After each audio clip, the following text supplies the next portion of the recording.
Welcome to episode 47.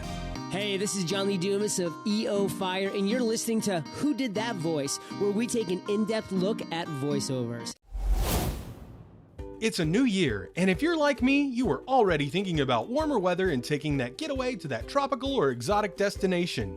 Maybe you plan to travel to Walt Disney World or Universal Studios. No matter what kind of trip you plan, 3D Travel Company is the company for you. Just visit 3dtravelcompany.com and let them know that Trenton sent you from Who Did That Voice. Or you can book on www.whodidthatvoice.co and click the Book Now button. For a limited time, Who Did That Voice listeners can receive a Disney gift card for qualifying Disney and Universal trips booked and traveled by the end of 2017. Book today and travel away. Welcome to Who Did That Voice, the show where we take an in-depth look at voiceover. And now, here's your host, Trenton Larkin. Hey everyone, and welcome back to the show. Today's special guest is an actor, producer, coach, and creator of VO Peeps. A special thank you to her for being on the show, and a hey howdy do to her and all of those peeps out there at VO Atlanta. You guys have a great time. Wish I was there. Now sit back, relax, and enjoy the show. Hello everyone, and welcome to another episode of Who Did That Voice. Today on the show we have Anne Ganguzza joining us today. Anne, thanks so much for coming on the show. Oh my goodness, thank you so much for having me. I'm so excited. Well, hey, it is an absolute honor to have you. I've been super blessed to have you permit my posts to be up on your page, and I really appreciate the support you've given me as I'm just trying to help, educate people in the community and those who might look at joining our community of voiceover someday. Oh, fantastic. No, I love that. I mean, I love the resource that you're putting out there for the community, and I think I think we're very similar in those respects. Absolutely. I do believe that. And the very first thing I always like to do when I have a special guest on the show for the very first time is to get a little background on who they are. So who was Anne growing up, and how did you get into acting, and more specifically, how did you get into voice acting, Anne? Well, now there's a complex question. Who is Anne? Well, I think that if anybody knows me from my online presence, they probably know me, my authentic self. I try to be very authentic in who I am and what I love and what I'm passionate about. And I think as a little girl, I was always kind of a geek, always kind of a geek, and I did well in school, and that was always fun for me. I actually loved school. And so I used to teach my dolls. That was like something I did. And I find that as an adult, I'm coming back to those same passions as when I was a child. So being the geek that I was, I got involved in, school. I did well in school. I got involved in lots of like geeky extracurricular activities. I also, I was a choir geek. Yeah. I sang choir. I won like the Betty Memorial Award in my high school for choir, best choir member. So I was like completely, and that was like a glee club for me. So I think that, the microphone, as soon as somebody would give me the microphone, I just turned it on.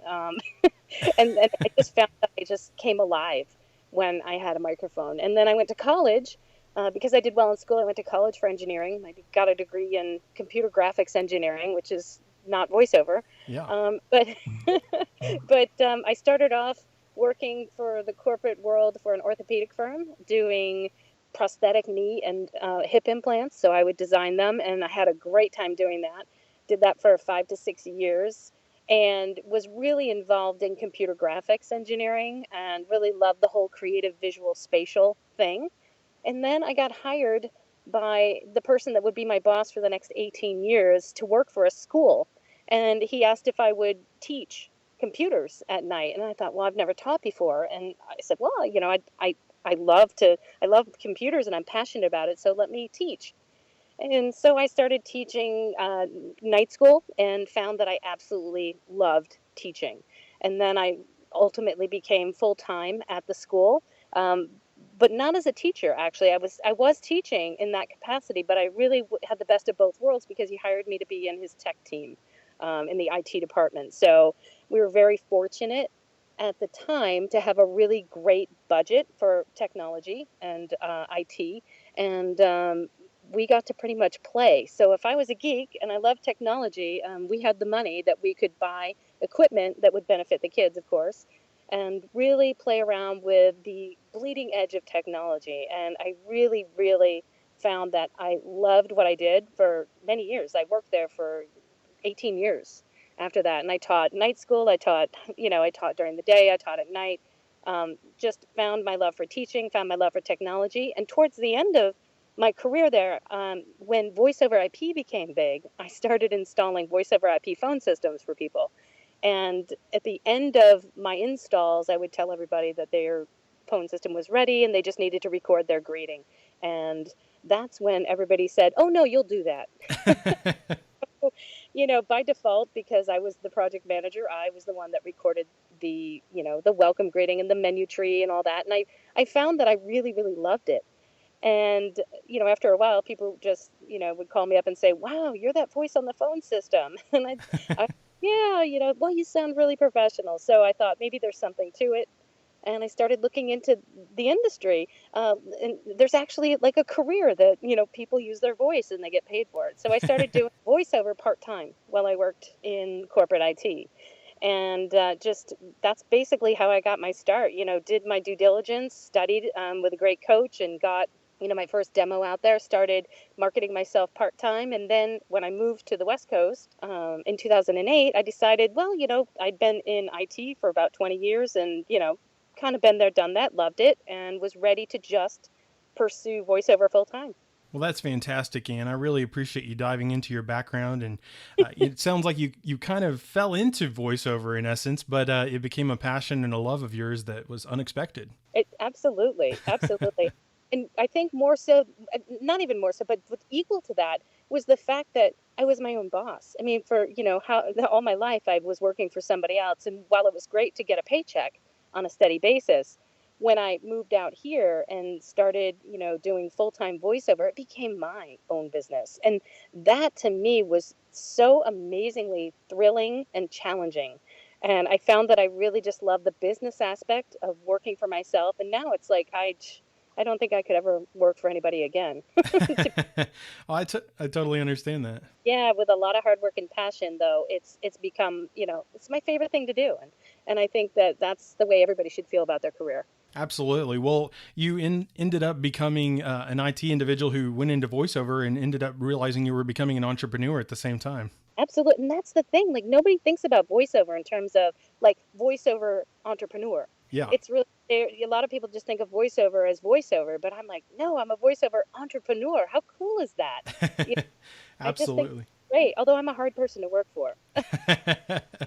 Well, and that's probably why you're so good at the marketing and branding that you teach, with your background as an actor and producer and coach, because, it really is, you're marketing yourself, you're branding yourself. And then sometimes when you learn those tools, you're able to go out and teach others about how to do the same thing and to duplicate your successes. Yeah, absolutely. And my background in technology really, really helped. And so, I've been on the internet since, I don't want to date myself, but, before actually there was a web browser, I was on the internet, CompuServe, if you remember CompuServe. I do.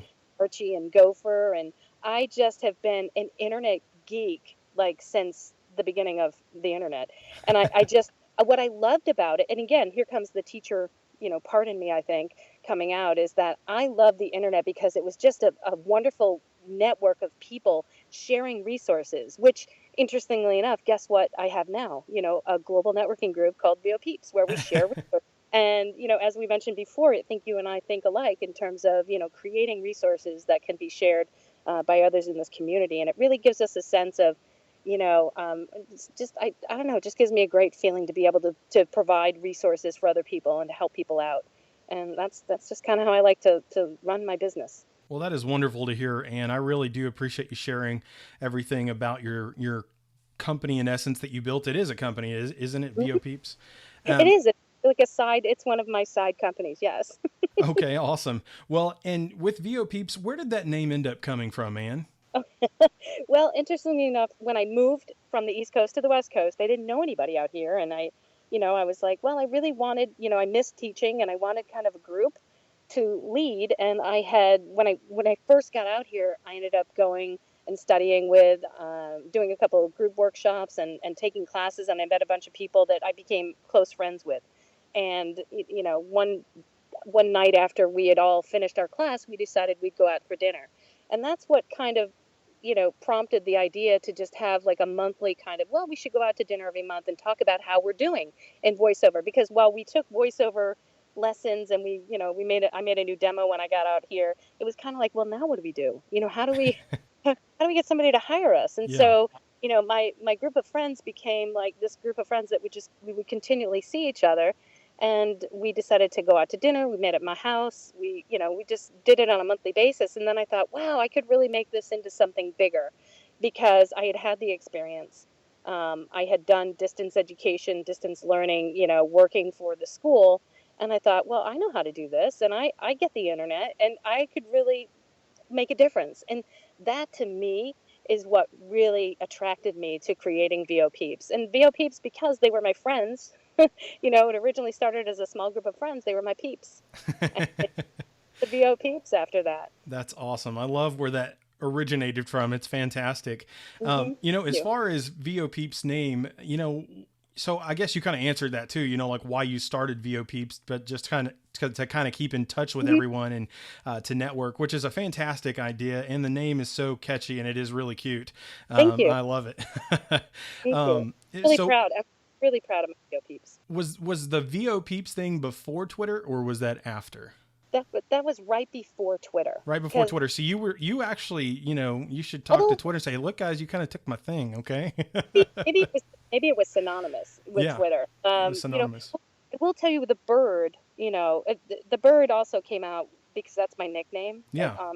That's my actual nickname before I was even in voiceover. It's a nickname my husband gives me. He calls me Bird. So and I love birds. Like this is just so not related to voiceover, but I love birds. Fantastic. I love this. And right now I'm hearing spring birds, and there's nothing like that makes me more happy than to hear spring birds singing. And so, VO Peeps, I love my peeps. I love my friends.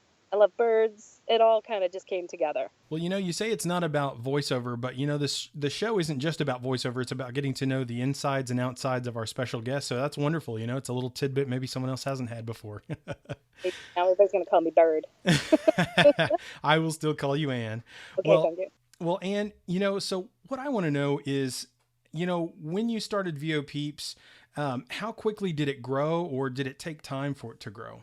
Oh, good question. Actually, as I mentioned, it started off as a local group. Mhm. And then I decided that since I had had the experience, working in technology for all those years and, working with the internet, that I could really take it to a much larger scale and make it global by using the internet. And I thought to myself, well, this would be really cool. I could actually, not just meet with people physically here in my house, but I could, get everybody connected together on the internet. I had done some live video streaming back when I worked for the school, and I knew that the capability was out there. And so I did some research and I said, I can do this myself. And I remember VO Peeps, when I decided to go global, I just said, we're global. And it was like, I just manifested it. I want to say that I just said we're a global networking group, and we are the only voiceover group that will have their meetups online, and so it just became so, and it was kind of cool because people are like, wow, you're global, you're worldwide, and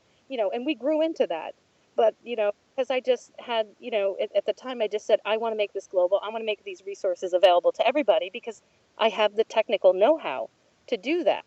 And that's basically, how it became. And I think in 2010, I decided to stream the first meetup live from my coffee table. So I decided, well, I'm going to have a group.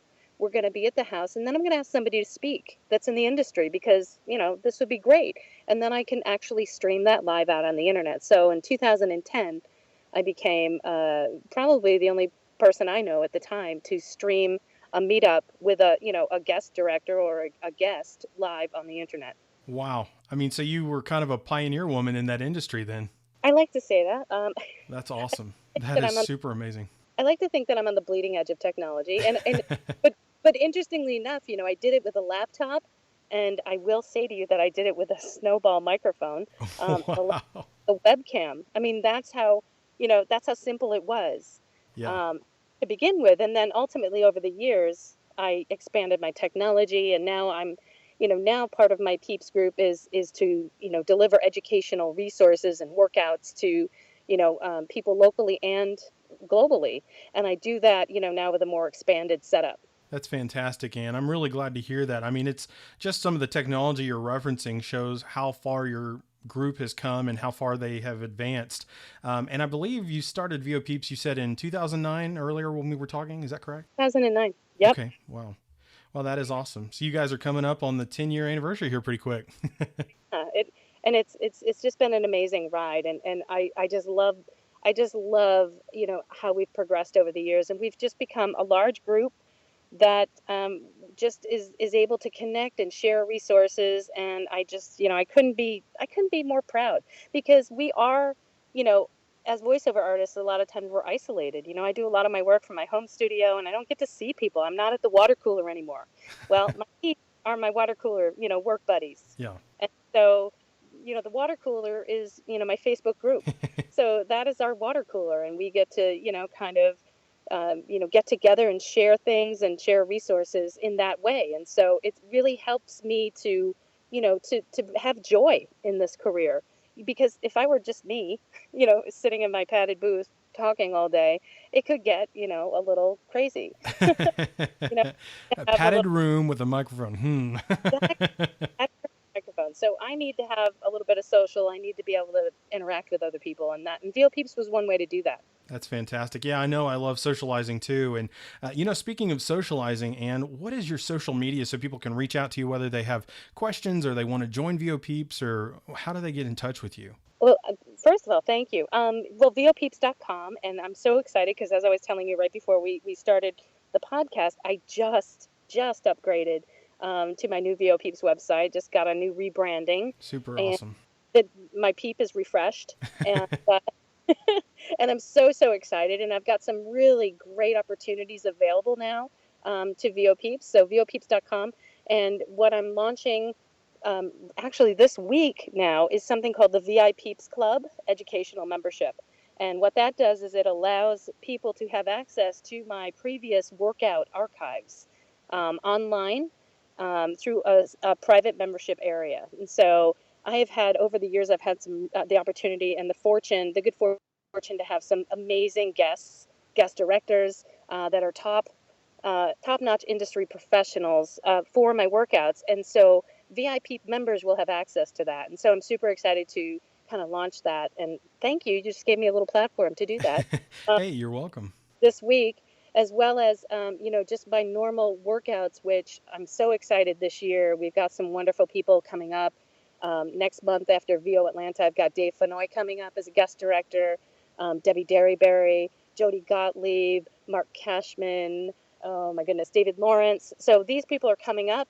I do a workout pretty much every month, and they're coming up live, so everybody will have an opportunity to join in with my hybrid class, which is you can come locally here to the VO Peeps headquarters in Irvine, or you can join us via Zoom room.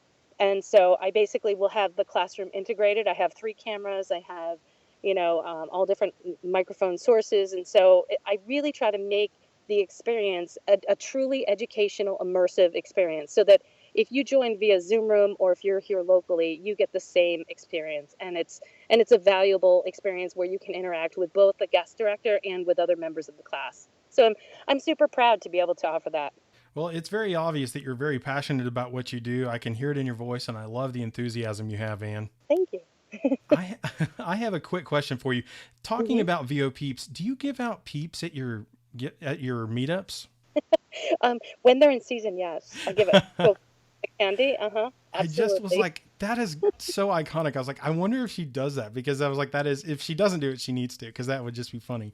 But aside from that, real quick, what is just a short piece of advice you would give to someone, Anne, who might look at joining the voiceover industry for themselves? Oh my goodness. Wow. A short piece of advice. Let's see. Well, I would say that you really have to be passionate about it, and you really have to be motivated to be able to work not only the voiceover aspect of it, but the business aspect of it too. And I want to say in the beginning, it's so hard. There's so many people that are, kind of lured by the glamour of, voiceover and the actual voiceover part of it. But in order for anybody to, you know, be able to hire you or find you, you have to be able to, have a little bit of business sense and to be able to market yourself out there. So as important as the voiceover is your business sensibility and the fact that you have to treat it as a business, because if you don't, then it's going to be just an expensive hobby. Absolutely. I was kind of thinking about it, and we kind of talked a little bit about some of your different works. And real quick, I just wanted to kind of dive into that for a minute. I know you've done IVR and you've done on-hold messaging. You've done PowerPoints. You've done international presentations, real estate virtual tours. I mean, some of the stuff that's listed, it's not as common as some of the other voiceover, like animation and movies and those kind of things. And I love that you do such a diverse, different kinds of works in the industry, but they're so diverse and you do so many different types that even I wasn't as familiar with a few of them, like the real estate virtual tours, which I thought was like, wow, okay. Yeah. I didn't even think about that one before myself. What's so amazing is that the voiceover industry is huge. Yeah. And it's not just commercial. It's not just animation. There's just, 90% of the market is narration based. And because I love to teach and I have such a passionate geeky love of telephony. Yeah. I still, that's how I got involved in voiceover to begin with. And I still love doing voiceover for, telephone systems and menus. And so for me, it's about where my passion is. And Yeah. if I love to teach, well, then why wouldn't I love to do e-learning voiceover? It all really comes down to what you're passionate about. And I think that if you can find that niche market in voiceover with, where you truly enjoy it, then it's not like work. And so where other people may think that a medical narration with really hard, complex words is boring and dry, I love it. Give me a harder word, give me a longer word, and I love it. And telephony, I know you don't want to hear my voice. I know that, I call up customer service all the time too, and I want a live person. But if you can't have a live person, the next best thing is me. And I'm gonna be like that person. And I'm actually like, I know I'm just a message, but I'm talking to you. Yeah. And so I love that challenge. And believe it or not, that's my own little character. That's my animation is, understanding that my voice on that phone, nobody really wants to hear it, but I can work you out of that. I can talk you out of that with kindness and warmness and, friendliness. And that just makes my day. That little challenge makes my day. Just trying to make it the most enjoyable experience possible. Well, and that's what I tell all my students, because I coach as well. And I tell my students that, no matter what the copy is, you have to be able to engage your listener. Yeah. And, there's all different types of copy. And so it's up to you. And that's where the challenge is. And that's where, what I find to be, just exhilarating is that, what is it in the copy that, what are you saying? What are you talking about? And how are you going to engage, your listener in this, today's age of, chaotic information that is just thrown at us at 100 billion miles an hour and we're half listening. How can I get your attention? And that to me, teaching my students that and how to analyze the copy, how to really be in a conversational, engaging tone that's going to, make somebody listen to you. That is just an awesome thing to me. It's an awesome challenge to me. And I thrive on that. I thrive on that. I can't do anything boring. I'm which is why IT, I tell people, it was a great job for me for 20 years because I was always solving problems. Yeah. And voiceover artists, creatively, you're solving problems and you've got lots of challenges, not only in voiceover, but in your business. Very true. Very true. Well, Anne, I have just two final questions for you, and we will wrap this interview up. Mm-hmm. The first of the two is, what was your favorite cartoon character or cartoon from growing up and why? Oh, my goodness. Oh, so my favorite cartoon character. Oh, gee. Let's see. Probably, I don't know. I watched a lot of Mickey Mouse and Minnie Mouse, and I'm just trying to think who else was my favorite character, just because I'm a Disney fan. Oh, me too. Me too. Yeah, a big Disney fan. And why? I just, I'm dating myself. I mean, that's what was on. And And it just made me happy. I just remember watching on Saturday mornings with my bowl of cereal, cross-legged on the floor, and it just was one of my favorite things to do as a child. And so that brought me joy. And so, that's probably why. That's awesome. Well, Anne, thank you so much for sharing that with us. My final question for you today is, what is the legacy you want to leave behind? Oh, excellent question. I want to be able to make a difference. I just, that is so very important to me, that I want to be able to have an impact on other people's lives. And I think that for me, that calling comes with, my passion as an educator and, my VO Peeps and being able to help other people in the community and provide a resource. And one thing that I did want to mention too about VO Peeps is that I think is super important is that I also have a scholarship fund that I introduced in 2012 because our group was so large that I thought that this is the point where if you are responsible for a group of people that becomes a very large group of people, that you then have an additional responsibility to give back to the community. So I started the Career Education Scholarship Fund, which is near and dear to my heart. And so every year we give out multiple scholarships. So you can always check out VO Peeps to find out the newest scholarship. As a matter of fact, this year we are sponsoring 3 people going to VO Atlanta. So I'm really excited about that. And since 2012, we've given out over $31,000 worth of scholarships to needy people in the voiceover industry. Wow, that is amazing, Anne. I'm really impressed with everything you've talked with me about and everything I researched, and it's just fantastic to speak with you. You have such a wonderful voice, and you're so sweet and kind, and it's amazing that you've been able to give back to the community, and you are most welcome. And Yes. it's just wonderful to hear somebody like you who's taken their passions and dreams, turned it into a reality, and then turned around and helped others' dreams come true too. So Well, same to you. I mean, I really appreciate what you're doing here for the community and offering up these podcasts. And I support you 100%. Will always promote you in my group. So thank you so much. I really appreciate it. You know, it kind of started about 5 or 6 years ago when I went to Cliff Zellman's meetup group in Dallas. Mm-hmm. From there, we became friends and kept in touch, and just, it's amazing how friends from years and years ago can impact your life today. It's just, Absolutely. you never know. You never know. So, but Anne, it's been an absolute honor and pleasure having you on the show today. Would you give us a closeout today as we end today's episode? A closeout. Oh, thank you, God. Just thank you so much. And just, come on over to VO Peeps, join the group, join the fun. I love my peeps, and I'll do anything that I can to help you out in this industry that I love so much. I sure hope you enjoyed today's episode with Anne Ganguzza. And if you did, please stop on by my Facebook or Twitter page by searching Who Did That Voice? I'd love to hear from you. A question you might ask yourself is, where can I listen to Who Did That Voice? That's an excellent question. You can hear us on iTunes, Stitcher Radio, TuneIn Radio, YouTube, and our website at www.whodidthatvoice.co. Click the Episodes tab and listen away.